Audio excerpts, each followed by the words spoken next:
Many people think that Ruth Ellis is the victim. She's not the victim. She's a cold-blooded killer.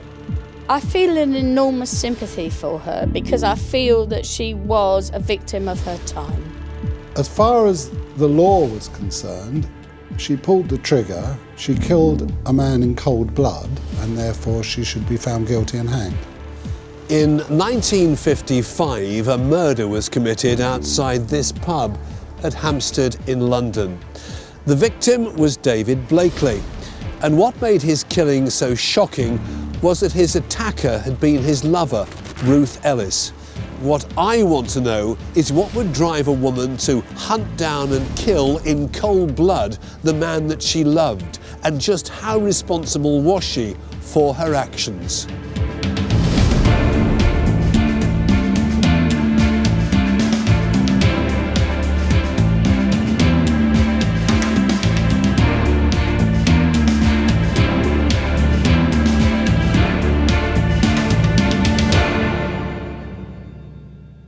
I'm Fred Dinenage, and I'm the official biographer of the Kray twins.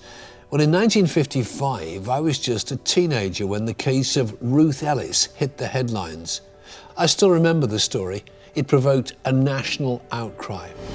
Even today, the murder Ruth committed and the punishment she received divides public opinion.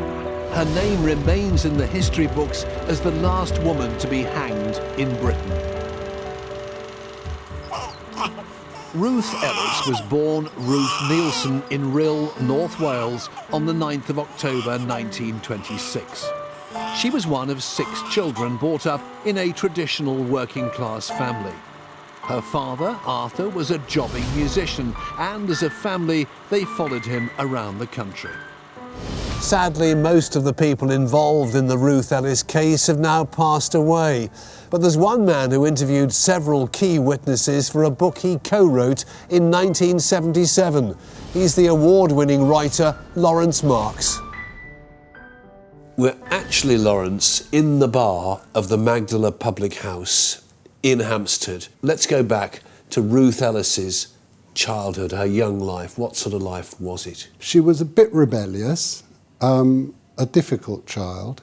She was not academically gifted in any way, and the family tended to move around. I mean, the life of her father really dictated how the family lived. When he was in work, they lived fairly well, and when he wasn't, which was quite a lot of the time, things were very, very difficult. Ruth left school at the age of 14 and moved with her family to the heart of London, where she found work in a factory. It was wartime, but far from restricting Ruth, it gave her a new lease of life. The mousy brown girl dyed her hair blonde.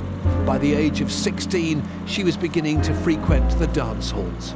It was here that she was to meet her first boyfriend.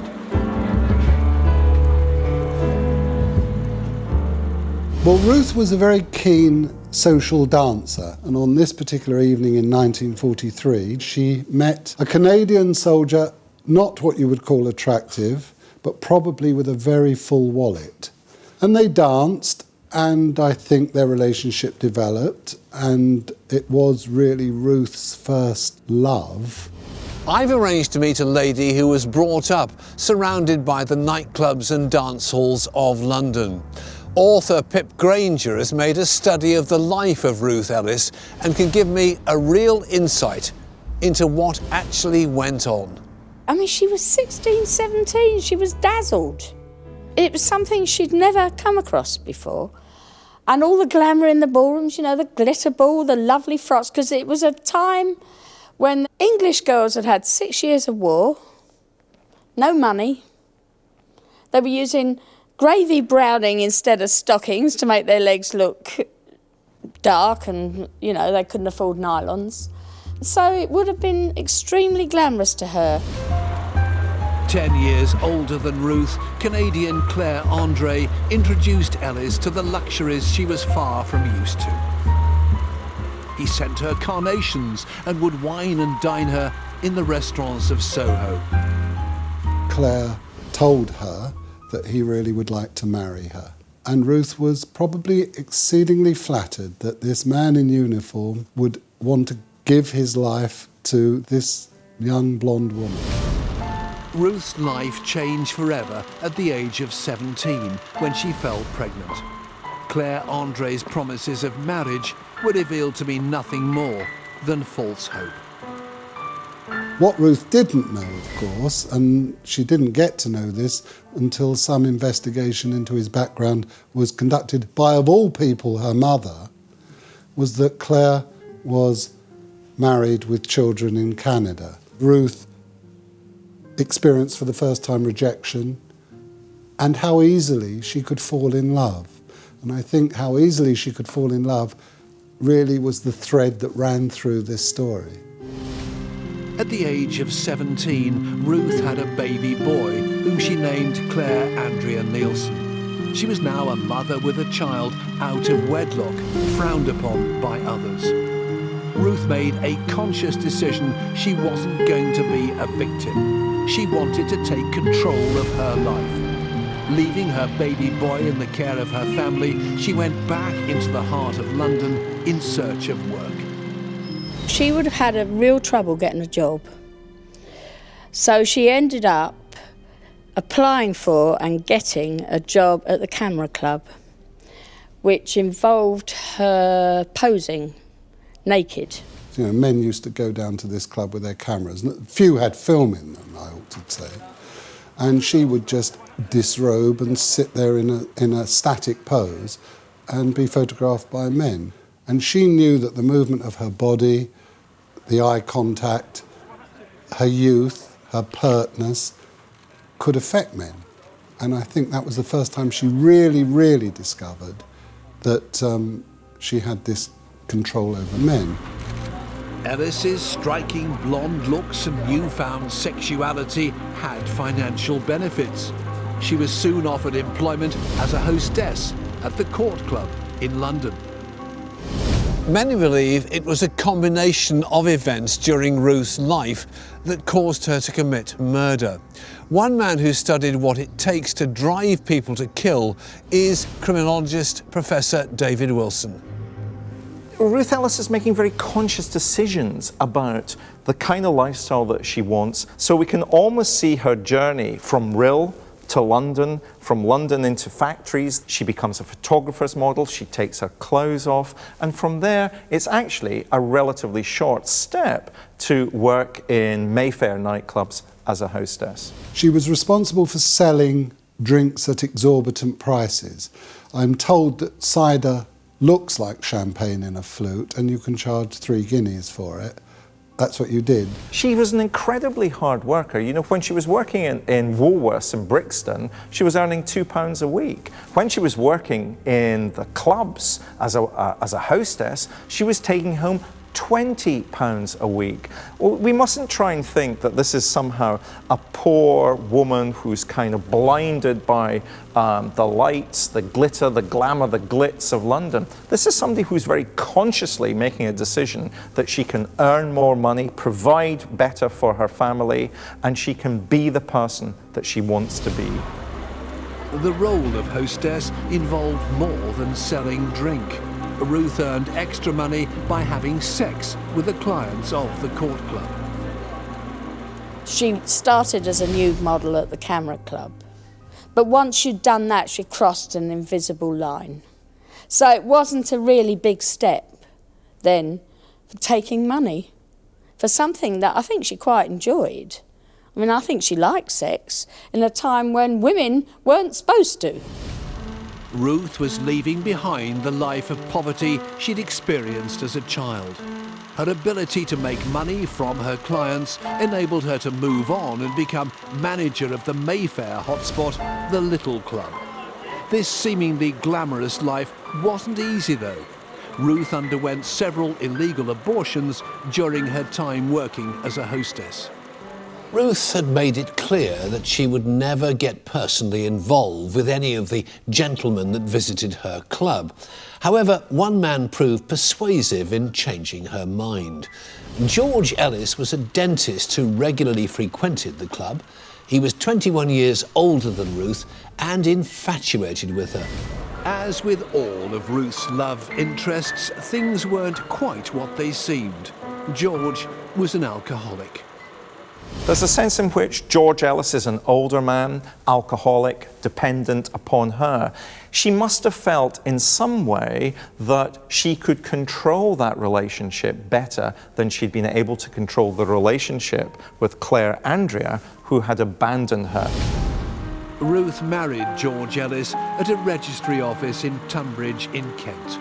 Two unsuspecting passers-by were the only witnesses to the ceremony.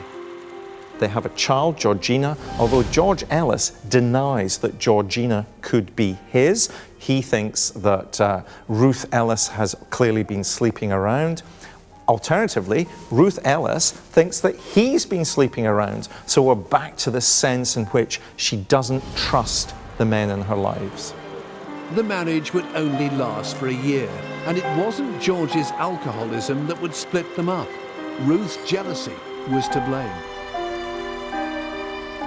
She was pathologically jealous. I mean, when George Ellis was taken into Wallingham Park, which was a drying out hospital really for alcoholics, Ruth got it into her head, for no good reason, that George, far from drying out, was having affair after affair with nurses in Wallingham Park, and she used to stake out the hospital. By 1951, the Ellis marriage had disintegrated, even though Ruth was pregnant. She left George less than a year after their wedding day, and Ruth's dreams of a life of security were in tatters. But it wouldn't be long until she met the man who would be the love of her life, and ultimately, her downfall. I'm Fred Dinenage, and I'm investigating the case of Ruth Ellis. I want to know what made her shoot down the man she loved in cold blood. The blonde-haired nightclub hostess caused controversy when she became the last woman to be hanged in Britain. So she'd had 2 children, she'd been divorced, and despite everything, she still returned to being a hostess and leading a life in the clubs. Why would she do that? Was it money? Well, I think by that stage, she's been given this glimpse of the lifestyle that she could lead by working in this way. So of course she's going to return. It's a very conscious decision to return. And once you've cut off your roots, once you've said, I don't want that past, I want something different, could you really go back to that past? Could you really go back with your tail between your legs? Ruth Ellis wasn't somebody to look backwards. Ruth Ellis was somebody who wanted to look forwards. Ruth's role as a nightclub hostess gave her the opportunity to party with the motor racing fraternity. It was amongst this group of young playboys that she met the man she would go on to kill. His name was David Blakeley. On first seeing David Blakeley, Ruth said, "In strolled David wearing a coat and flannel trousers. I did not like his manner from the start. I thought he was too hoity-toity by far." She rather hoped she'd never meet him again, but he turned up at her club, I think, and they were still a bit cool towards each other because she didn't like his behaviour, but within a month he was living with her and living off her. David Blakeley was 3 years younger than Ruth. He came from a wealthy family and had been left £7,000 when his father died. He spent the majority of his time working on sports cars and had an ambition to become a professional racing driver. She was a groupie in many ways. Yeah. I mean, she was a groupie before her time. And she latched onto this guy, and she was taken by his voice, his good looks, and his desire, I suspect, to be a racing driver, which she saw as being quite glamorous. Here's the kind of man that she feels she deserves. Here's the kind of man who's aspirational for this girl, this strictly brought up girl from Rhyl in Wales.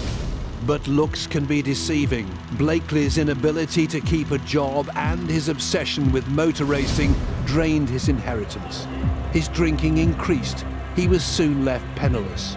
He relied on Ruth to provide him with free booze at her club and also her bed for the night. It was one of those awful sort of cyclical relationships. Grand passion, great lust, followed by extreme violence, huge makings up, and back on the old treadmill again. Neither of them understood each other or themselves. Ruth and David's relationship wasn't monogamous. Ellis continued to work as a hostess, providing sexual services to the men who visited her club. Blakeley, already engaged to an heiress, spent time with various women. This complicated arrangement caused jealousy and led to violent fights. It was a stormy relationship on both sides. Ruth Ellis, when she was drinking, could be very violent herself. Blakeley was clearly very violent to her, but she was particularly jealous of him. She was incredibly possessive. David took Ruth to race meetings and exclusive parties, but David's friends weren't impressed by the blonde-haired woman who hung on his arm. One couple who frowned upon the relationship were David's friends, the Findlaters. They kind of mothered and fathered him, and they just thought that this blonde manageress at the little club was not the sort of girl that they wanted to see him with. So they, in time, started talking him out of the relationship. You know, she's a good screw, that's really what she is. So screw her and get rid of her. By 1954, David Blakeley was having a negative impact on Ruth's lifestyle. The owner of the club made her pay extra rent because Blakeley was living with her. It was then that Ruth took up with another man, Desmond Cusson. At 33, he was a few years older than Ruth, and many believe he would play an integral role in the murder of David Blakeley. Here was a man who I think genuinely loved her. He cared for her. Nothing was too much for Cusson where Ruth was concerned. And Ruth really appealed to him. I can imagine why. I mean, again, she was very good looking and she was very kind to him. And he, in turn, was very kind to her. In fact, the only man I suspect in her life, including her father, that treated her like a woman. And, but there was Blakeley. And Blakeley was the excitement and Cusson was the reliability. And at 26, 7 years old, you don't want reliability. She always had to be the centre of attention. She didn't. And whenever Blakeley looked as if he was straying a bit, which he did with monotonous regularity, she would use Desmond Cousins to goad him, you know, to make him jealous. Ruth's plan to make Blakeley jealous worked. He ended his engagement with the heiress and began to talk to Ruth about marriage. It was exactly what she hoped would happen. But this didn't end the violent, jealous rows or stop Ruth from seeing her alternate lover, Desmond Cusson. She treated Cusson badly, didn't she? She treated Cusson, in my opinion, as badly as Blakeley treated her. And this became a very dangerous triangle because in the middle was Ruth, and on one side was unreliable excitement that at any minute could flare up and punch her in the face in front of people. I mean, this wouldn't be done in private.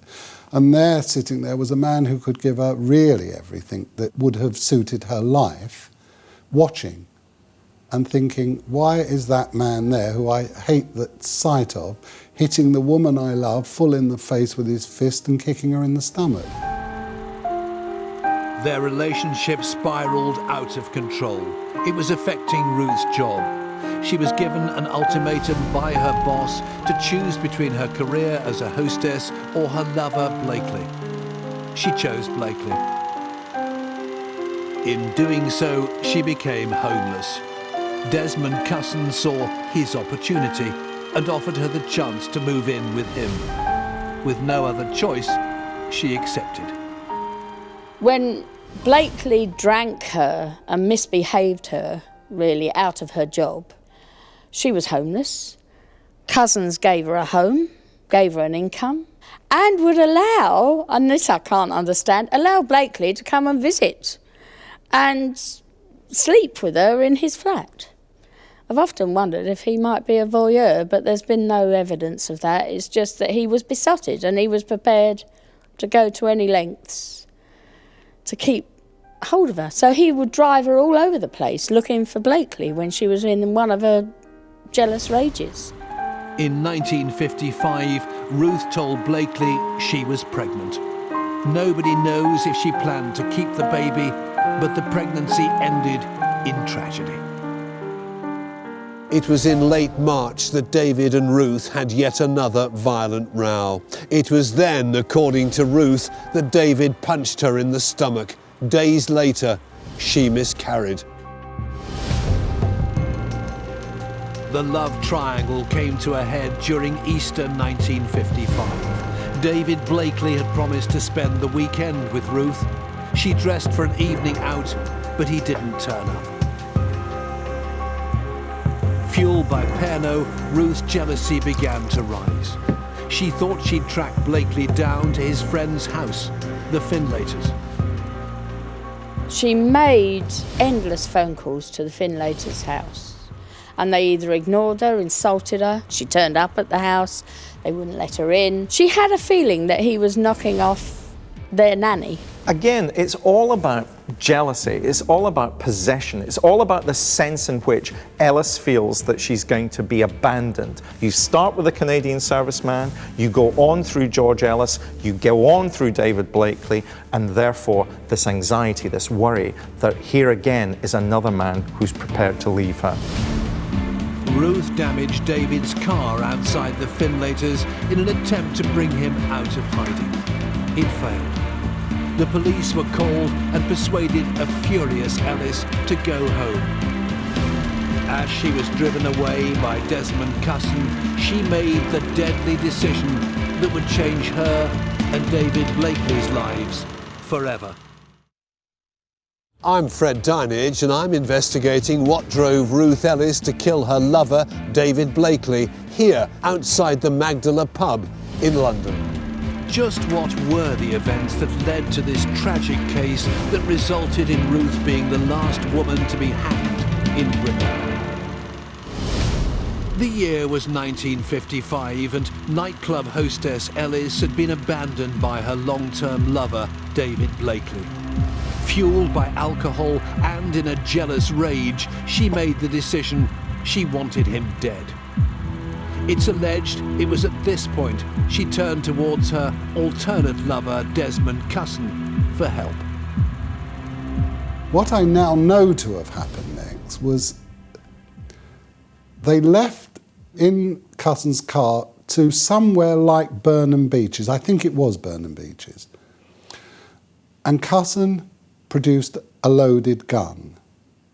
And he's taught Ruth how to fire a gun with the view to killing Blakeley, because Ruth had professed a desire to shoot the bastard, quite frankly.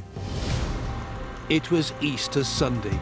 Since Good Friday, David Blakeley had been hiding from a frantic Ellis.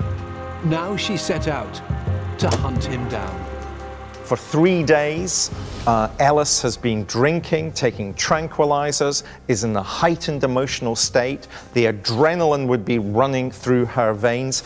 Cusson is going to drive her to the pub.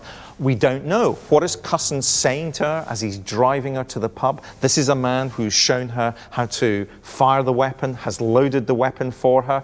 Is he encouraging her as they reach the pub in Hampstead? Is he saying, oh, don't be daft, you know, let's just drive on? Or is he in fact propelling Ruth Ellis to go forward with her plan of shooting David Blakeley? She discovered Blakeley's car parked outside the Magdala pub in Hampstead, London. As she peered through the window of the pub, she saw he was inside, drinking with a friend. He then paid for his drink, walked out the door over there, outside, and there was Ruth standing with a Smith & Wesson loaded, 6 bullets in the barrel. And she called David. And David looked round and saw Ruth with a gun in her hand. Blakeley's first instinct was to run, but he didn't get far. Ruth pulled the trigger. She fired 2 shots, and then a third that cut him down. Ruth coolly walked up to David's body and emptied 2 more shots into him. Blakeley lay dying. With her mission accomplished, she then turned the gun on herself, but the gun jammed. By this time, a crowd had gathered, and it just so happened that a member of the crowd was an off-duty policeman. And she turned to him and said, "Call the police." And he said the immortal line, "I am the police." And she handed in the gun and gave herself up quietly. I've worked with a number of murderers, and even if the adrenaline is pumping through their veins, once they achieve the kill, they're almost deflated, they're almost flat. And I do get that impression that Ruth Ellis had achieved what she wanted to achieve, and that was all she wanted to achieve. So yes, please arrest me. I've done what it is I set out to do. Professor David Wilson has arranged an experiment to demonstrate the emotions that would have faced Ruth Ellis on the night of the murder. So Fred, I've brought you to the National Shooting Centre in Bisley. Have you ever fired a gun before? Never fired a gun in my life. In fact, to be honest, never held one, really. Gun culture is not really part of British culture, but here we are in a legitimate place where you can fire for the first time a gun. I'm trying to recreate Easter Sunday, 1955. Ruth Ellis goes to the Magdala pub in Hampstead and she's going to shoot and kill David Blakeley. So what I would like to see you is obviously shoot the gun and ask you about the power that it took to pull the trigger. I want to know how you felt when you have done that. Obviously we can't use the gun that Ruth Ellis would have used, which was a .38 Smith & Wesson. We're not allowed to use that type of weapon since Dunblane, but this is the closest we can get to the type of firearm she would have used. So I want to see you shoot this at that target. Okay.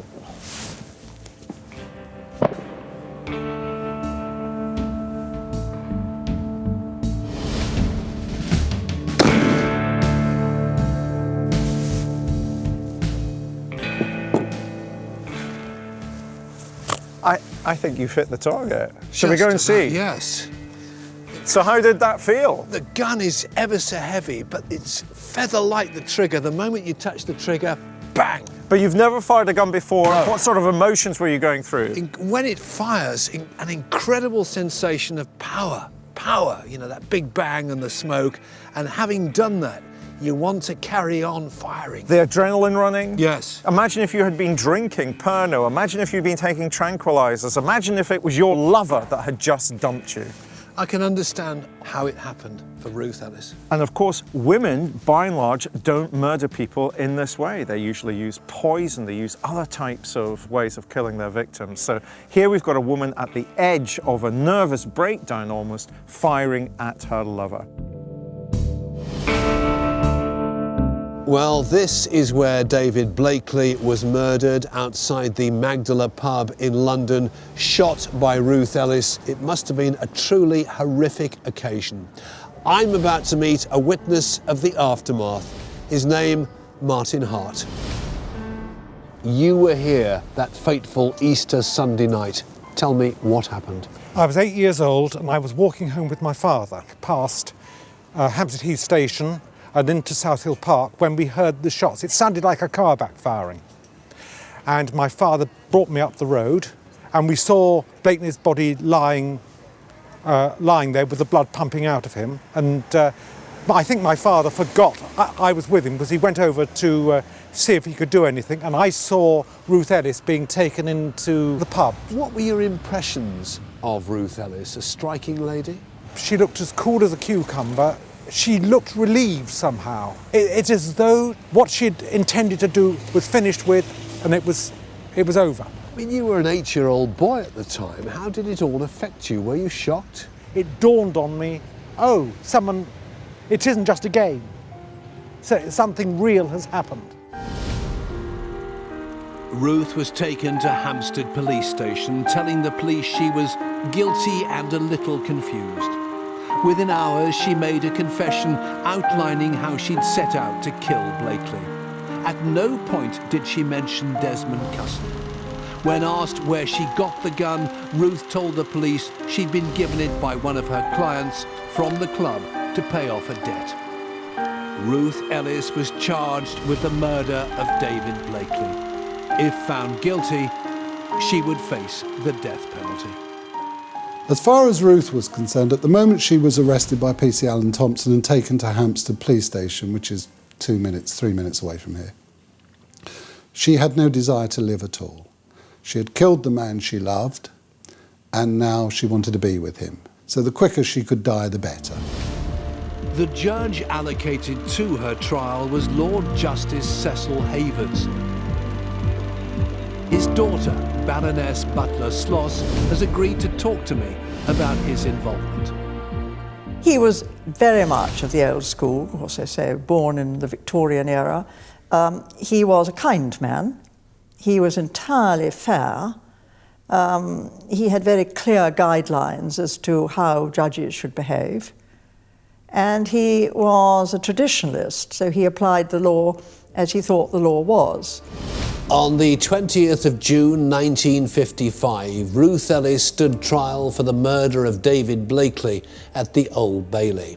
It was up to Ruth to convince the jury that she didn't know what she was doing when she killed Blakeley. But Ruth Ellis was unwilling to play the role of victim.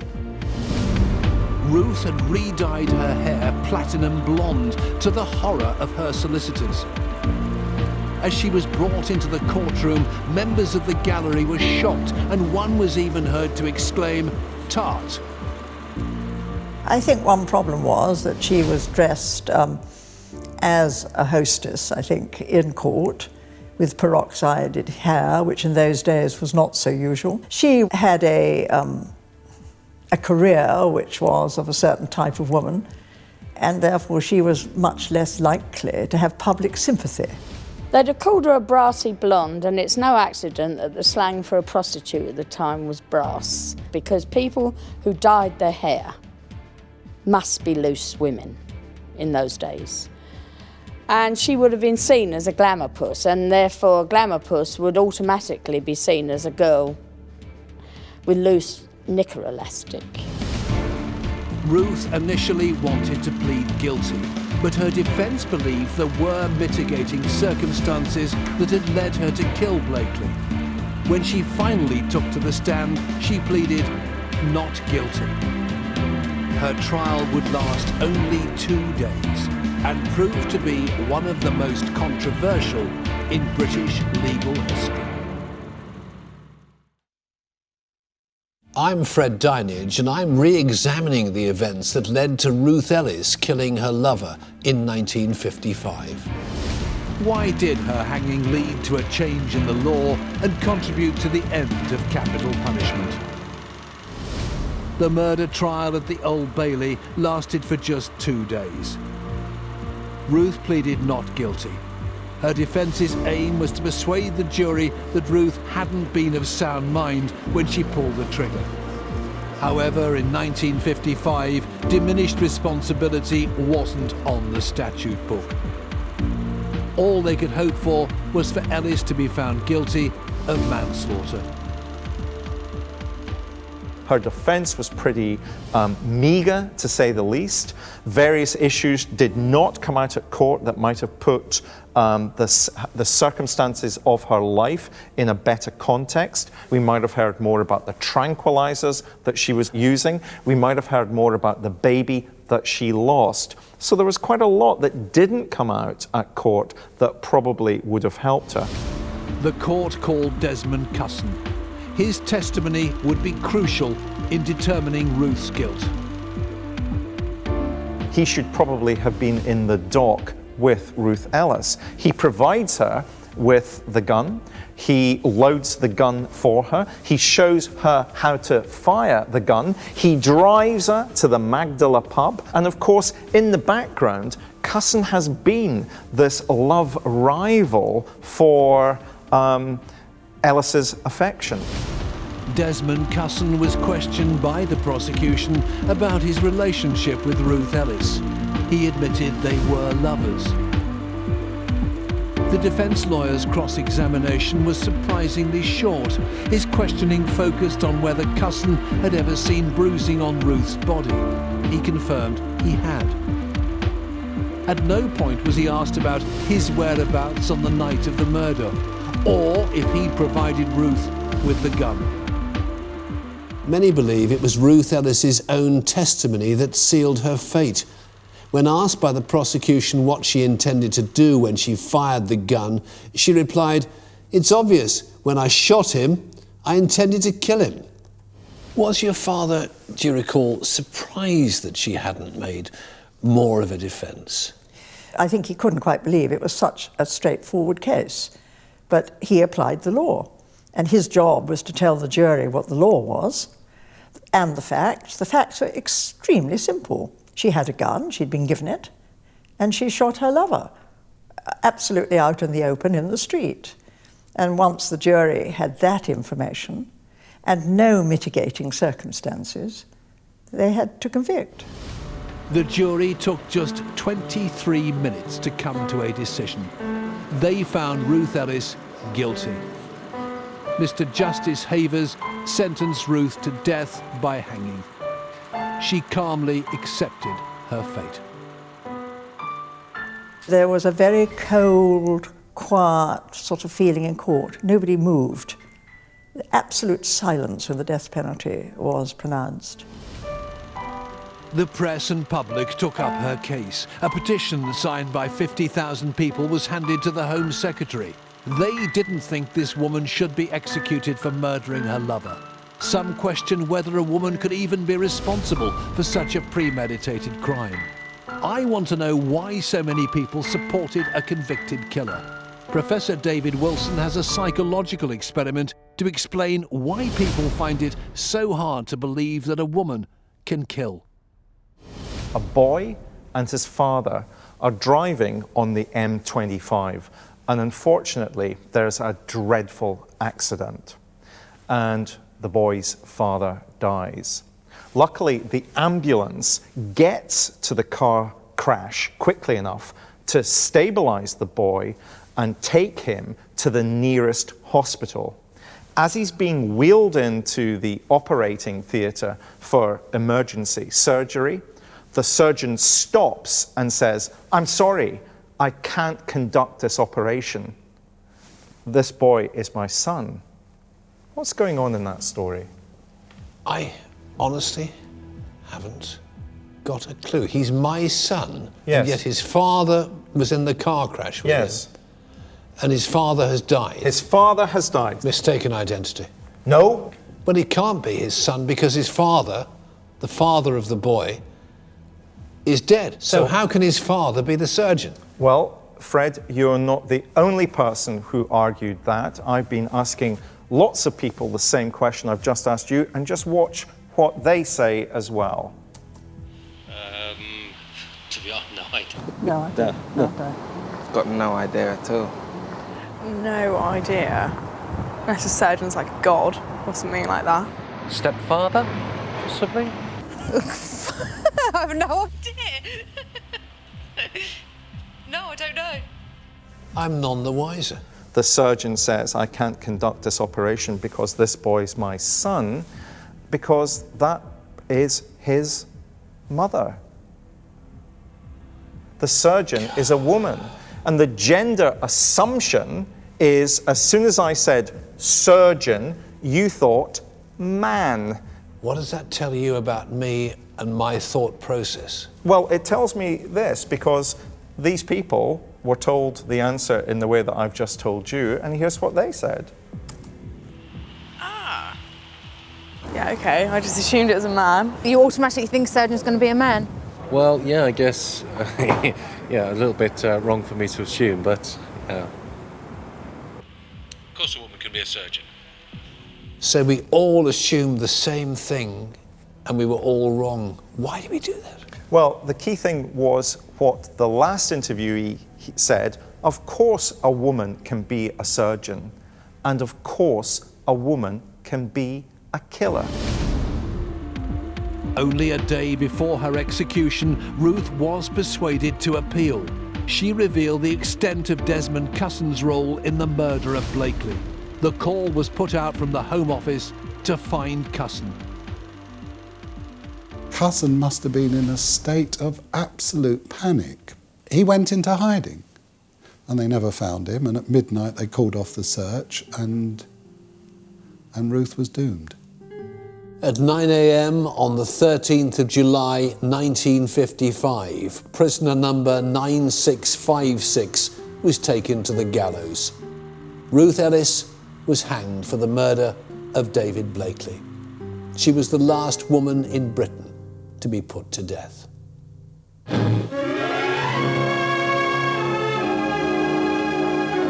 On June the 21st, Ruth Ellis was found guilty of murder at the Old Bailey and sentenced to death in accordance with the law. On July the 13th, she was executed in accordance with the law. But Britain's conscience was uneasy. During those 3 weeks, while public controversy mounted, one man had a terrible decision to make, Home Secretary William Lloyd George. As he went about his public duties, he had to decide whether or not to write the grim words, "The law must take its course."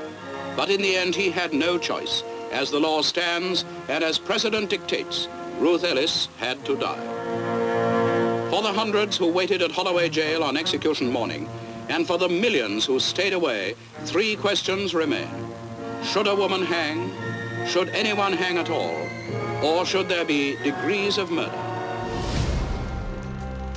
Ruth was executed by the famous hangman Albert Pierpoint. He had concerns about hanging Ruth and told them later to Lawrence Marks. He said to me that she gave me the sort of smile I would have expected had I gone down to the Little Club, a welcoming smile. And I didn't feel right about hanging this woman. Not because I thought she was innocent, but because there was something fundamentally wrong. And he could never quite put his finger on it, but I do know he wrote his letter of resignation after that execution. After she was hanged, Desmond Cussen moved to Australia. In the UK, the impact of Ruth Ellis's death eventually played a part in changing the legal system. She changed 2 laws, really. She contributed hugely to the abolition of capital punishment. The year after she was hanged, the defence of diminished responsibility was put on the statute books because it was obvious to everybody that she was not in her right mind. However calm she might have appeared, she was not in her right mind. It's a sad story in a way, isn't it? It is. It is. I've got enormous sympathy for Ruth Ellis because she just didn't have the self-awareness to be able to drag herself out of the mire she'd got herself in. And I think the only way out was to kill herself. And being a good Catholic girl, she couldn't do that, so she let the hangman do it for her. I don't think this was a woman that ever harmed anybody in her life and probably would never have harmed anybody again in her life, except for that moment of madness. Were she here sitting with us today, would have said it wasn't madness, Lawrence. It was excessive provocation. At the root of the Ruth Ellis story is this idea of gender assumption, the idea that we have to justify how women might kill because the balance of their mind is temporarily disturbed or because it's a crime of passion. Nonsense. It's just that some women can be violent. Because of Ruth Ellis, the phrase crime of passion is used in our everyday parlance. The law now takes into account the circumstances leading up to and surrounding an act of murder within the context of a relationship. You have to remember, crime always has a victim. But in the case of convicted murderer Ruth Ellis, well, some would say she was just as much a victim as David Blakeley, the lover she killed.